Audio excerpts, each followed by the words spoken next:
Hello guys, तो start करते हैं our first unit which is the basic concepts of classical mechanics. तो our first topic is its introduction obviously. तो classical mechanics जो है बेटा, it basically describes how everyday things move and how their motion changes because of forces. ठीक है ना।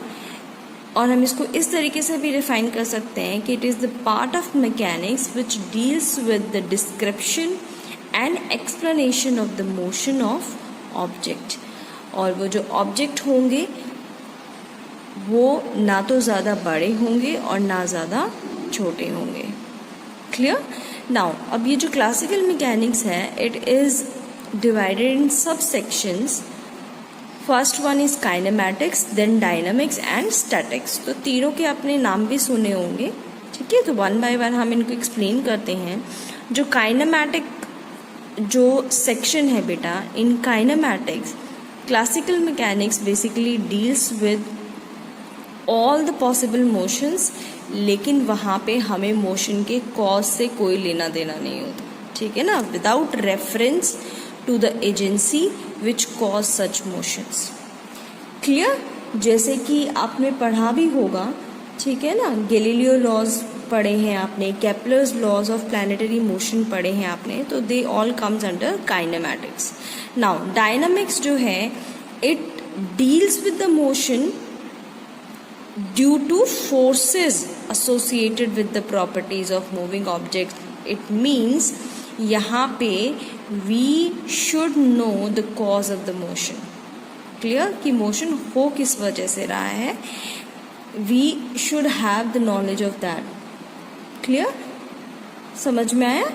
Now statics. Static जैसे कि आपने 12th में इलेक्ट्रोस्टैटिक्स भी पढ़ा हुआ है, तो वहाँ पे आपने पढ़ा है कि जो चार्जेस जो मोशन में नहीं होते हैं उनकी जो आप स्टडी करते हो तो उनको आपने इलेक्ट्रोस्टैट बोला था, है ना। तो it deals with the system of forces resulting in no motion to the system, जहाँ पे कोई भी मोशन नहीं हो रहा है। ठीक है, तो दैट इज स्टैटिक्स। अब जो 3 लॉज आपने पढ़े हुए हैं मोशन के, जिनको हम लॉ ऑफ इनर्शिया भी बोलते हैं, लॉ ऑफ फोर्स भी बोलते हैं, लॉ ऑफ एक्शन भी बोलते हैं, action reaction, they all are the basis of classical mechanics. Clear.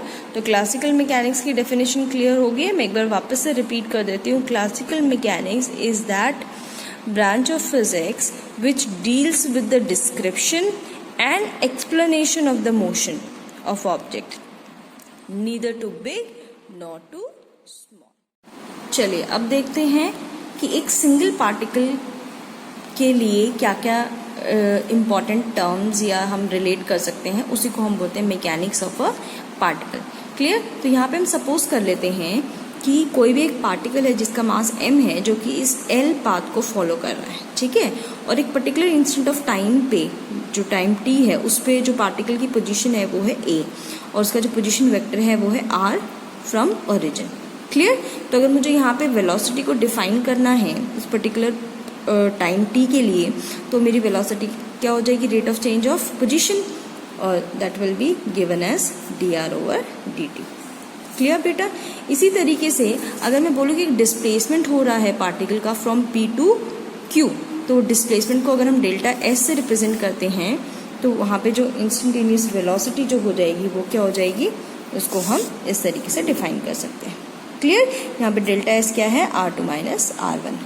और अगर मैं यहाँ पे लिमिट इसको हम चेंज करते हैं तो it will changes to this equation. Clear.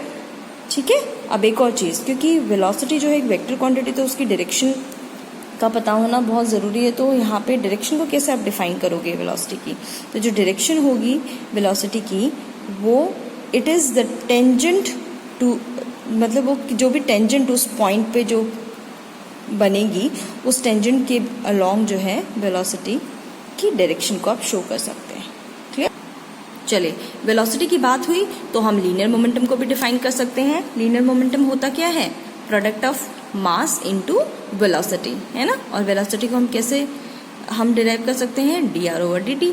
तो this is also the formula of momentum, यानी कि मोमेंटम को हम इस तरीके से भी रिप्रेजेंट कर सकते हैं। और जो डायरेक्शन होगी मोमेंटम की वो सेम होगी जो वेलोसिटी की डायरेक्शन है। क्लियर? क्योंकि मास तो क्या है, कांस्टेंट क्वांटिटी है ना, तो मास की उस पर तो डायरेक्शन होती नहीं है, तो उस पर तो डिपेंड करेगी नहीं, तो किस पे डिपेंड करेगी, वेलोसिटी पे डिपेंड करेगी। Clear? Now Newton second law of motion को भी हम डिफाइन कर सकते हैं इसी वेलोसिटी की टर्म्स में, या डिस्टेंस जो हमने डिस्प्लेसमेंट पढ़ा है उसके टर्म्स में। ठीक है, अब जो Newton second law of motion है वो क्या है बेटा, उसकी स्टेटमेंट क्या बोलता है वो, कि जो rate of change of momentum है it is directly proportional to the force applied on the object. Clear? या फिर हम ये भी बोल सकते हैं, it states that the magnitude of force is equal to the rate of change of linear momentum in direction of motion. Clear?